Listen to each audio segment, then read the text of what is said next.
Startuprad.io, your podcast and YouTube blog covering the German startup scene with news, interviews, and live events.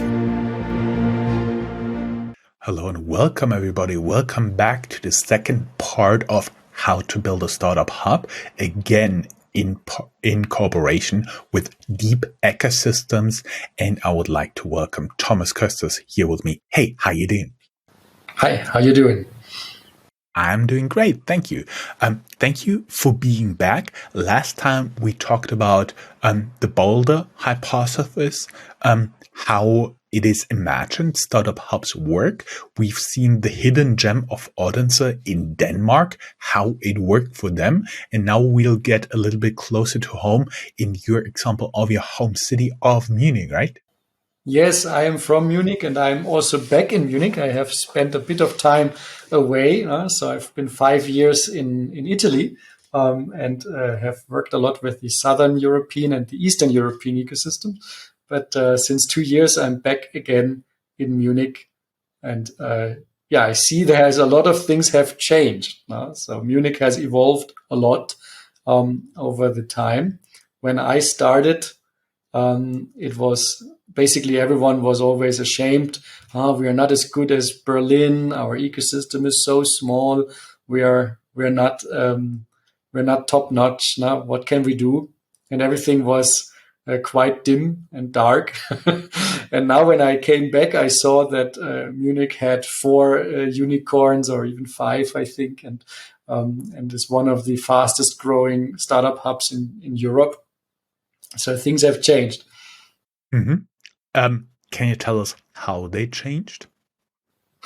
Yeah, that's a good question. I mean, if I remember back then, I was starting at UnternehmerTUM in the technical university. So I was a recent graduate and my first job was at the university entrepreneurship center. And so we tried the basics, basically learning from other hubs in the world, creating a mentoring program for scientists and researchers, how to start companies based on deep tech. And that was very nascent back then. So the outlook was that at some point, these high-tech solutions would be very interesting for large corporates, and they would be willing to invest in the development of high-tech, and then the startup scene would take off.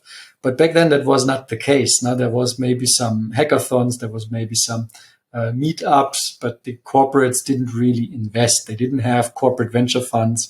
They didn't have like the willingness to really commit to working with startups. And that has changed quite drastically. Now, I think the emergence of corporate venture capital was extremely strong over the time. And also this, let's say, aversion to invest in hardware stopped. Maybe you remember that everyone was saying that VCs are not investing in hardware.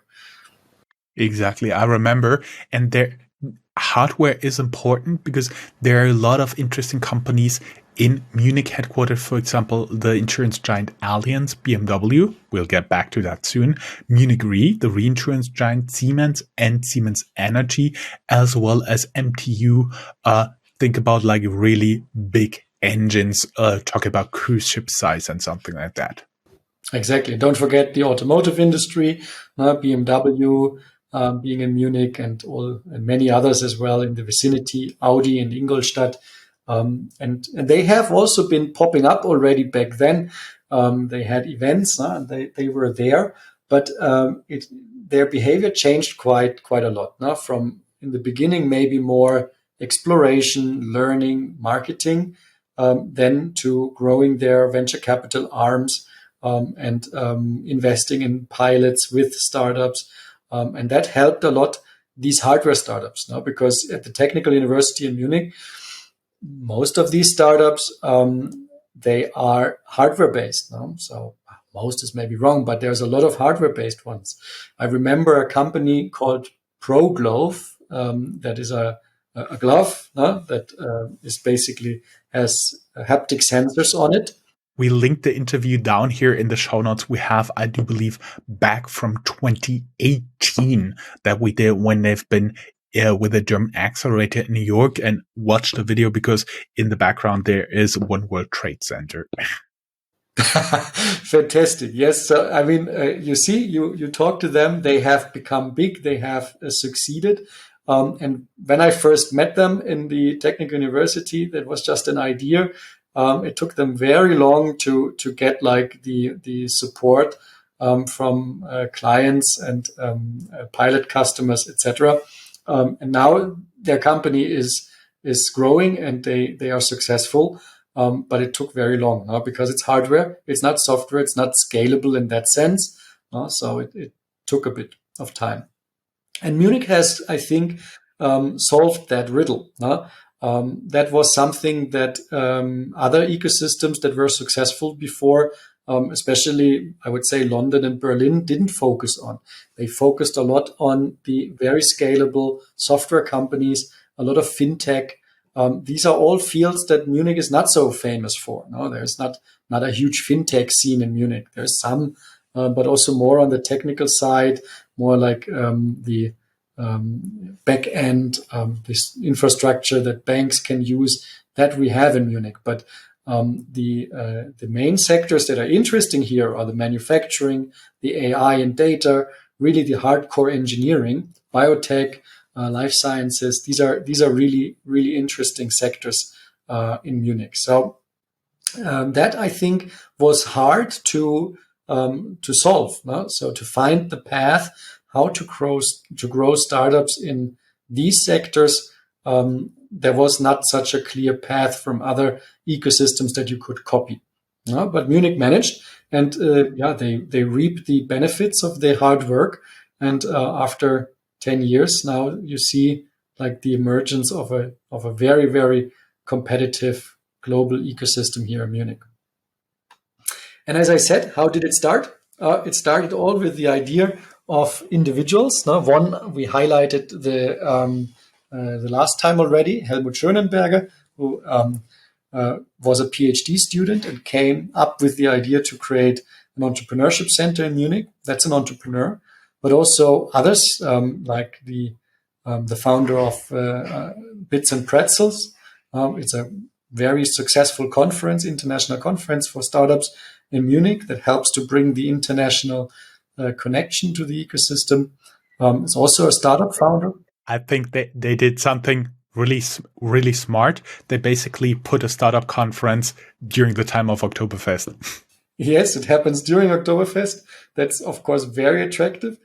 Before that, they basically did their conference directly after DLD conference, which already was a very successful international conference in Munich. And they kind of took the speakers that were anyhow in Munich and asked them to stay a couple of days longer to go to the second conference. So they were always very entrepreneurial and clever about positioning. And this way, they managed to get speakers like Barack Obama, Richard Branson, and others, very high calibers. And that makes them attractive as let's say, a latecomer to the conference game. Because Web Summit, Mobile World Congress, the next web, these conferences, they already existed before. And Bits and Pretzels is a bit of a latecomer, but did a strong statement there. So also here, the Munich ecosystem was driven by entrepreneurs who saw an opening and really went entrepreneurial about creating this conference. And we may add that Susanne Klatten likely did some financial commitments there because she inherited large parts of BMW. Yes, and I think this is an important story here, that the entrepreneurs that created the ecosystem in Munich, they knew how to partner up. So Helmut Schönenberger was able to convince the heir of BMW to invest in the Munich ecosystem at the Technical University. And that is an important effort. The same is true for the Straschek Center for Entrepreneurship, which is at the University for Applied Sciences. Straschek is the name of an entrepreneur from the, let's say, more traditional economy that invested in this entrepreneurship center as well. Plug and Play. Plug and Play, an international player came in and partnered with the insurance companies in Munich, like Munich Re and Allianz, to create the Plug and Play InsurTech hub in Munich, which is today one of the most successful plug and play accelerators, if you will, in the world. So it's really a success case. Not every plug and play accelerator is such a great success, but this one really stands out. Mm-hmm. Exactly. Let us dive a little bit in, because this time, last time we talked for more than 30 minutes. We decided to cut it a little bit shorter this time, and you are a tiny bit under time pressure, right? Yes, I have to leave for another meeting, but I'm happy to share a bit more about Munich. I just can show here now what they are today. Now, the fourth fastest growing hub in Europe, not by our numbers. So the growth of Munich is really impressive. Here are also the unicorns that we see in that have emerged in Munich already. We had in 2021. And as always, one of the co-founders of Flixbus, we linked the interview down here in the show notes.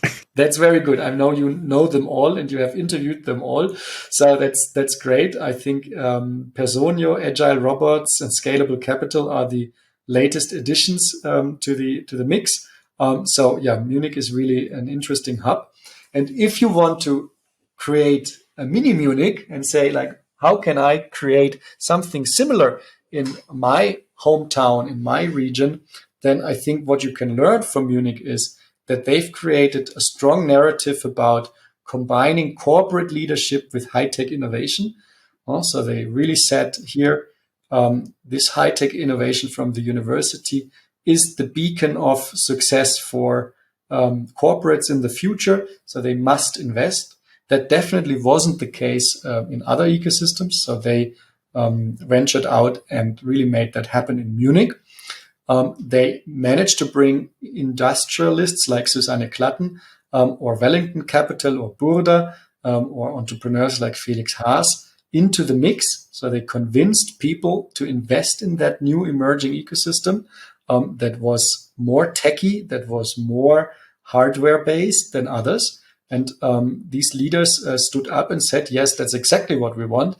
We want to stand up for this technological innovation, maybe in contrast to what was already happening in Berlin, which was more software-based. And also here, this cutting edge definitely was there. TU Munich is one of the leading universities. And one thing that I want to mention as well, in the communities, there is one program that really stands out. It's called the Center for Digital Technology Management, CDTM. That's a community of very talented students from both the University of Munich, which is more like a non-technical subjects, and TU Munich, which are the technical subjects. And this community at CDTM is really a close knit community, very tight, where a lot of very talented people in Munich come together and think about technology trends. And basically, as a byproduct of that community, we see a lot of startups emerge. They are not primarily focused on creating startups. They are not an incubator or accelerator. They are a study program for the best students. But that produces a lot of founders, because they have a lot of founders in the alumni, and they inspire the youngsters to do the same. So here the community really works. And again, you can learn for your own hub how to create a community from Munich. Yeah, finally, maybe again, I can give a quick idea about what we do. So if you want to create an ecosystem in your home region, rather than moving away to London or Berlin, the Deep Startup Ecosystem Accelerator might be for you. We are an accelerator that supports the growth of new ecosystems. So if you have an idea for turning your region into an innovation hub, or creating a new vertical ecosystem in a town that already has an ecosystem for classical, let's say, digital innovation, but you want to focus on something new, please reach out and think about joining our Deep Startup Ecosystem Accelerator. Yes, sure. Everybody who would like to learn more, they can go down here in the show notes. And actually, Thomas, you know what we achieved? Basically, if you throw both parts together, we will get to the average length of a Startuprad.io interview again. This one was a little bit shorter. Nonetheless, I enjoyed it very, very much. Thomas, thank you very much for your insights. Thank you so much, Joe. It was a pleasure as always. Have a great day. Bye-bye. Bye. That's all, folks.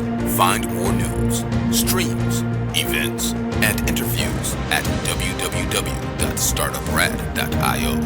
Remember, sharing is caring.